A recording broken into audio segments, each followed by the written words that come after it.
Thank you very much. So let me begin by taking the organization and saying that several of you have been inspirational for me for pretty much all of my career. So I'm really happy to be here today. And I'm gonna try to defend a form of localism. So by today's talks, I get the sense that some of you might want to criticize me until I'm dead, but I'm gonna try it anyway.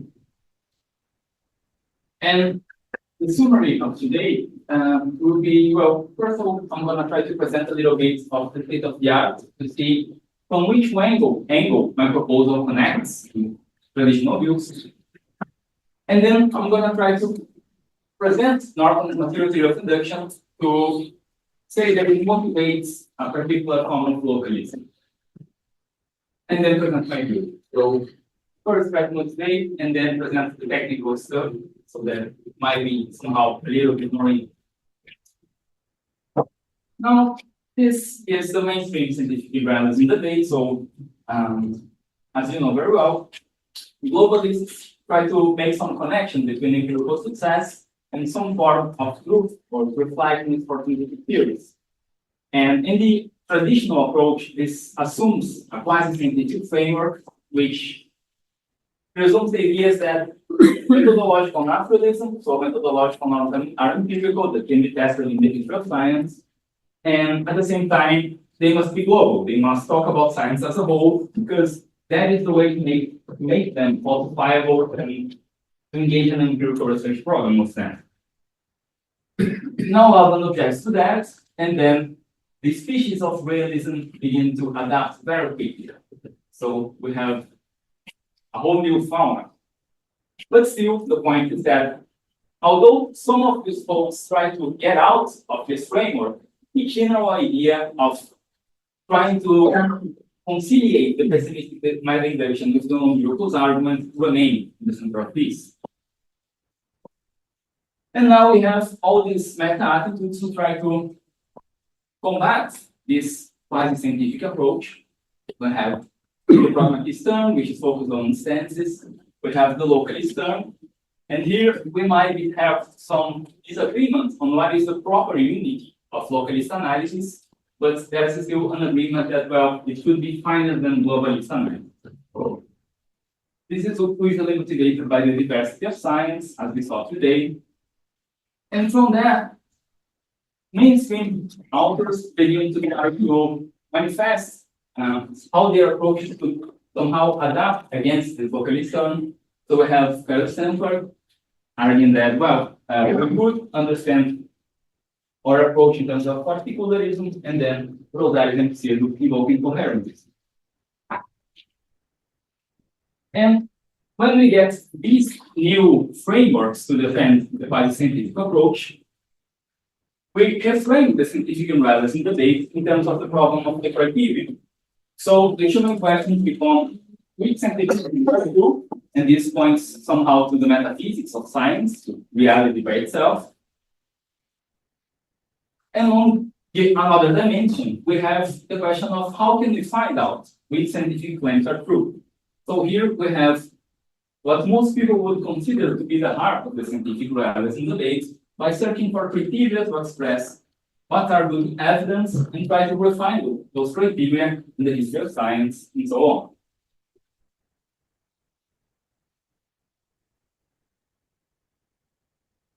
Now, I think that the mainstream approach presupposes some methodism, but now we have particularism telling us to start with an answer to one question, and we have coherentism telling us that we can have relevant starting points from both dimensions, and then try to get coherentism, and then with reflected equilibrium. But still, it remains a significant aspect from the quasi-scientific framework in the idea that we can somehow improve those criteria and make scientific judgments more reliable. So I won't argue against the method of reflective equilibrium and coherentism, and I agree that this is the correct meta-attitude at a fundamental level. And Rosales and Silva tell us that this must be so because any other approach to philosophical inquiry would be irrational.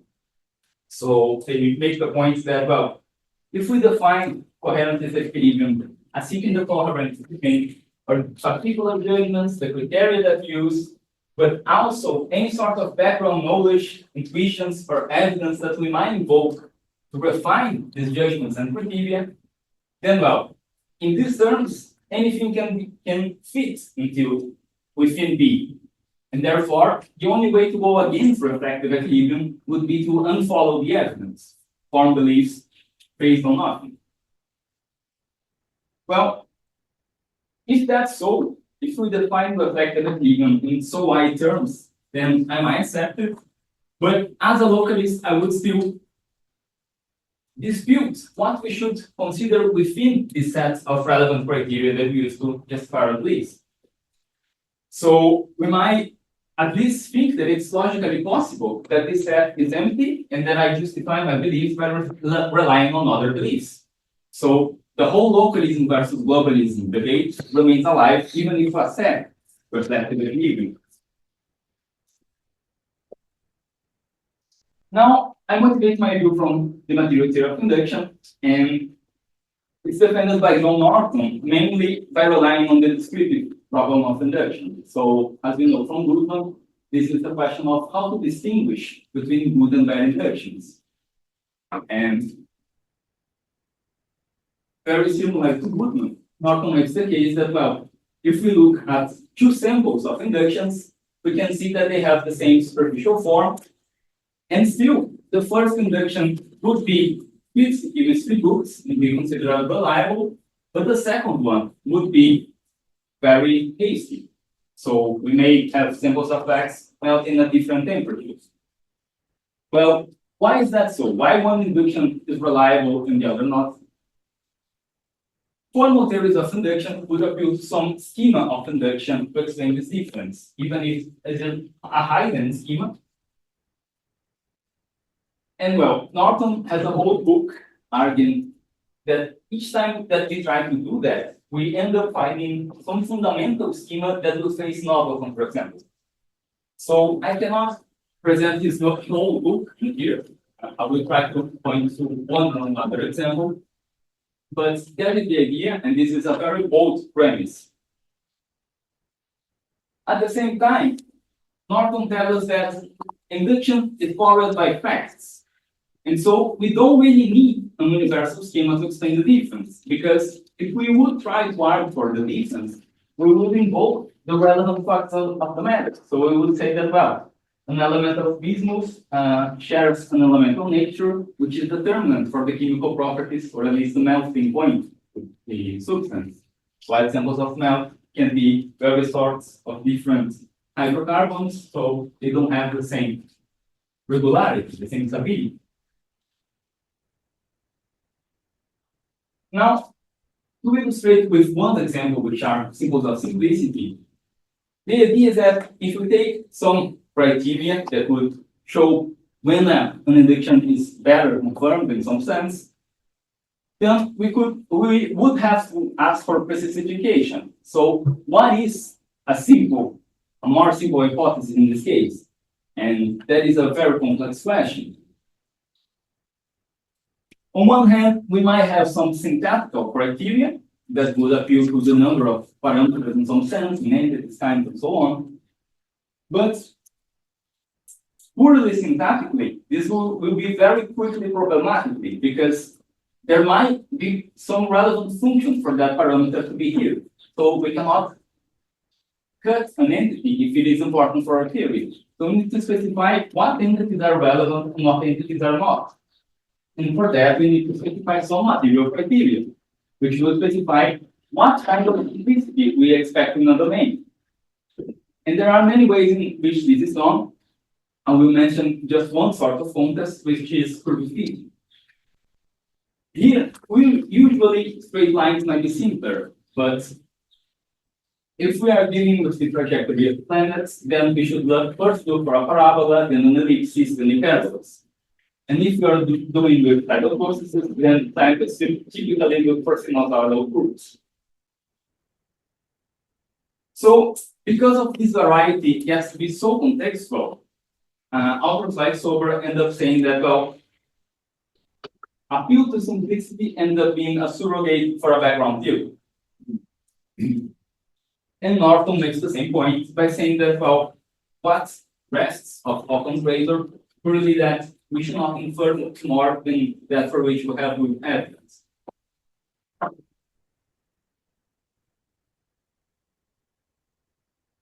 Now, these are facts that can be replicated for the whole structure of inference to the best explanation. So if we take the simple model of inference to the best explanation, the immediate question would be, what is the best explanation? And here too, we might have first some approaches that will be informative on what we should do to search for the best explanations, but these substantial approaches will face counterexamples and reveal to be unreliable. So we saw in the case of simplicity, but typically they involve some sort of theoretical virtues, and when we analyze any one of them more deeply, we would get in the same result. So I'm Norton. On the other hand, we might try to define the best explanation as some sort of achievement term. We might say that, well, the best explanation is the true one, or the best supported by the evidence. And well, then the model would be reliable, but it would be non-informative, because what is doing the inferential guidance is simply our background theory, once again.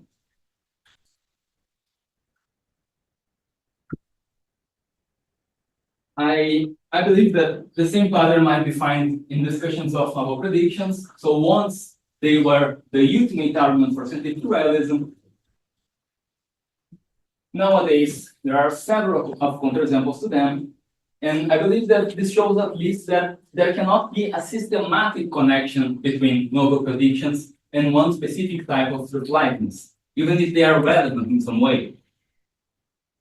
On the other hand, we might have some approaches like Deborah Mayo's theory of separatists, who can handle novel predictions, but they will rely on our background knowledge once again. So in that case, I will have some background knowledge determining what is the probability of a theory, or the probability of a theory providing a test in case it is false, and so on.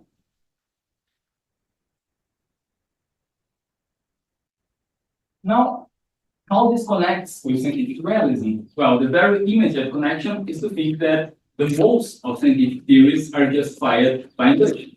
So if we don't have a general criteria for induction, we shouldn't expect to have an universal criteria for scientific realism either. Well, that means that everything goes? Of course no, because that would only be implied if we were Methodists. So if you need a method before you judge scientific proof, then the argument could come out the same. But as we saw, there are alternatives to that. So the material theory of induction is still compatible with particularism or coherentist judgments. It only motivates us to reject the idea of universal criteria of induction.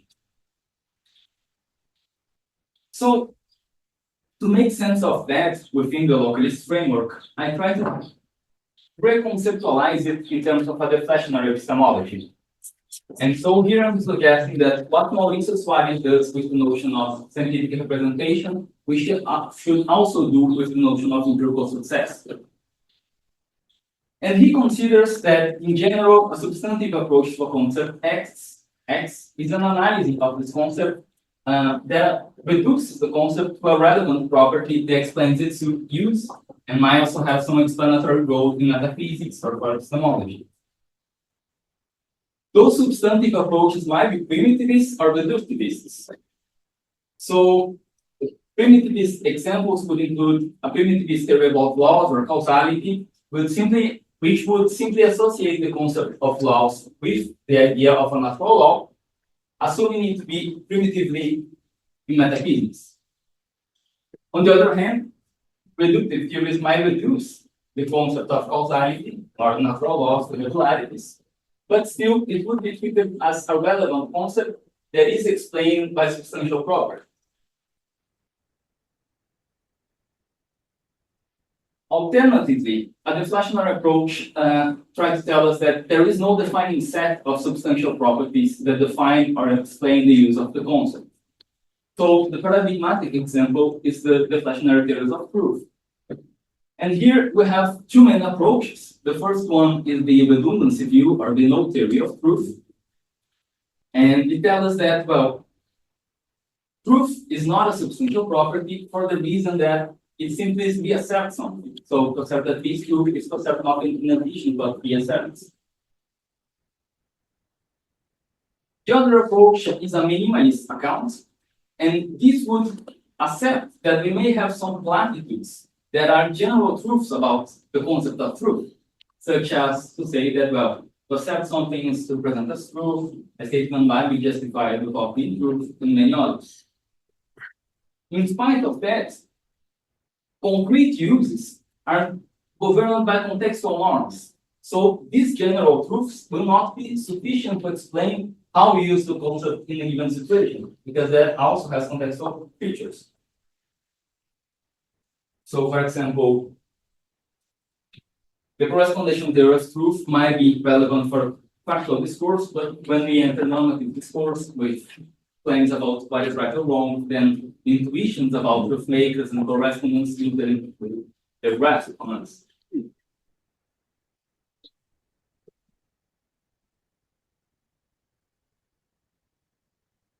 Now, bringing up to our debates, a substantial approach to empirical success is used by the mainstream approaches in the sense that they try to define empirical success by associating it with some sort of evidential property, and then making the claim that this property can be reliably connected with truth.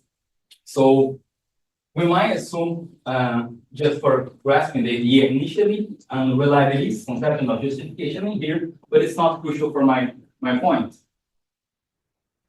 And what is important is that empirical success in here might or might not be justificatory. So if we define empirical success in terms of novel predictions, it becomes contingent to know whether novel predictions justify a theory or not.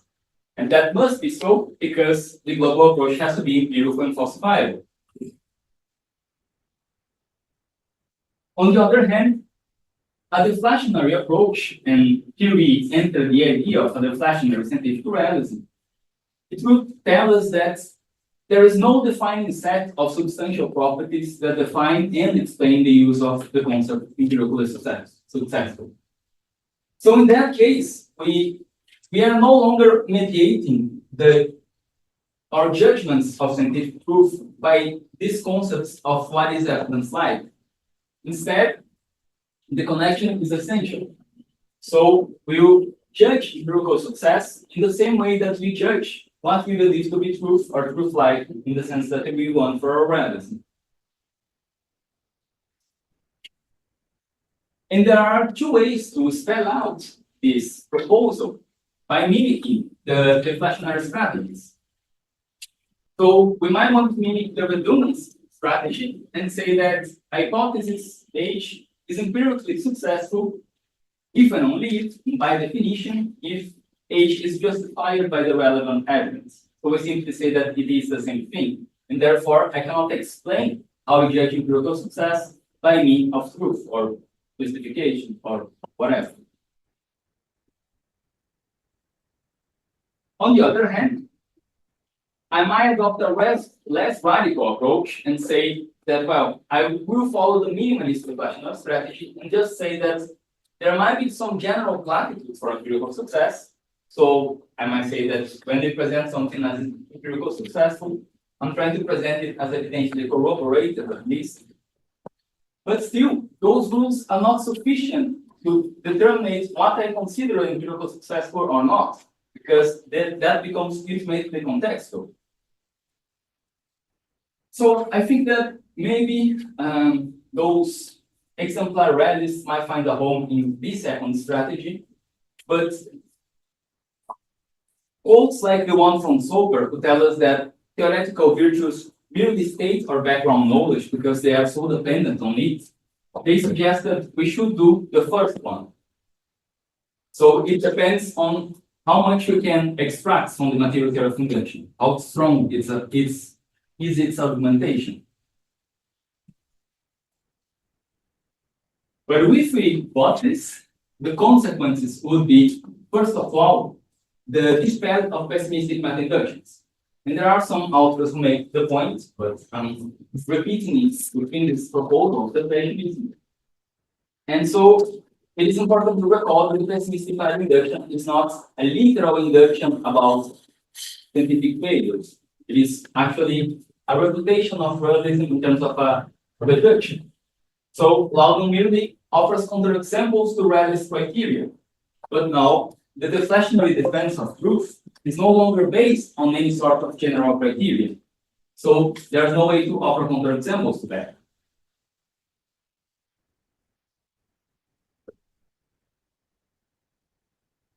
On the other hand, I think that it's relevant to point out minimally how that relates with the non-real argument. And the idea would be, first of all, to think that inference to the best explanation is only reliable if it is materially idle. So this is the consequence of the material theory of induction. It's not reliable by itself. So the non-miracles argument to be solid, it would have to be backed up somehow by particular facts that make scientific realism to be needed to explain some sort of prediction of the fact in any sense. And once we add those material facts of the matter, we are once again introducing the scientific theories to explain particular scientific experiments or some sort of relevant facts. So we get what Levin has already proposed in the past, the idea that the explanation of the success of the theory is internal to the theory itself. So we could resume it by saying that P is successful because T is true, because equivalent to say that, well, this theory is successful because, and then we affirm the theory.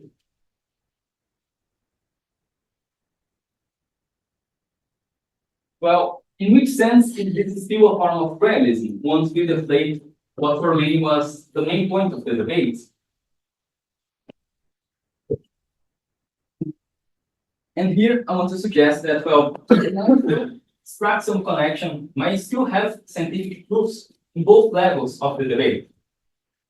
So I think that although this is controversial, for at least some folks, questioning is determinant to know whether a position is realistic or not. And in this level, we might still have judgments of scientific proof based on material reason. So this has to be specified. At the same time, we can still have also explanations about scientific methodology and how we can find out scientifically that certain kind of finding proof. We only will be performing local explanations for that instead of appealing to criteria. So we can still have a technological knowledge of a sort, but it is not realized in a radical level. Well, my view has a lot of similarities with Arthur Fine and Penelope Maddy's second philosophy. And the main objection that they face is an accusation of quietism. So what do I have to say about that? Here, I believe that if we are to reframe the scientific realism debate in terms of the problem of the criterion, we should also consider that the problem of the criterion has a meta-epistemological dimension, where it's not just about tracking truth and how do we do it, but it's specifically about knowledge. So in this case, which are in the concept of epistemology of science, we are talking about scientific knowledge. And here, if we ask those questions, we may have still many of places in which not only we can do philosophy of science, but also scientific realism in relation to them. So we can perform metaphysics to question none and answer this at different levels of difference. So I'm just saying that atoms are real is too little metaphysics, of course, but I can do metaphysics of process, natural kinds, and so on. And at the same time, I can have theories, philosophical theories, to tell us what is the extent of scientific knowledge, the nature of scientific knowledge, in contrast with other sorts of epistemic endeavors. And I think that many people who are mainstream players in the scientific realism debate are actually trying to do that. So if we take von Franzen, for example, he defines constructive empiricism not by providing criteria to identify truth, but by saying what scientists are trying to do when they do science. And more actually, he's quite explicit in telling that this is no accident. It does not use an axiological definition by imprecision, but because he has a different agenda from the other players in the debate who are trying to define and elaborate criteria. He is more interested in discovering what is the structure of scientific theories and how that collaborates with scientific knowledge overall. We also have many other players who contest that and try to defend a realist epistemology that relies on models and on this conception of scientific theories. We have also pragmatist accounts who try to consider models as artifacts that can be used and compared with reality in different ways. So there's a whole level of the debate. There is not strictly focused on the question. And many times, these other levels of the debate can provide intuitions and arguments that makes us review our opinions across the board. So, for example, Nancy Cartwright defends the idea that laws are not universal truths, but can be locally applied. And she does that by focusing on the specific meta induction, but by focusing on the nature of scientific explanation on laws. So, the debate is still a substantial one, even in the deflationary approach. And at the same time, a deflationary approach removes the burden of these other philosophies of also having to specify what is the criteria for scientific truth that must be connected with their approaches. So that's the main idea. Thank you for your attention.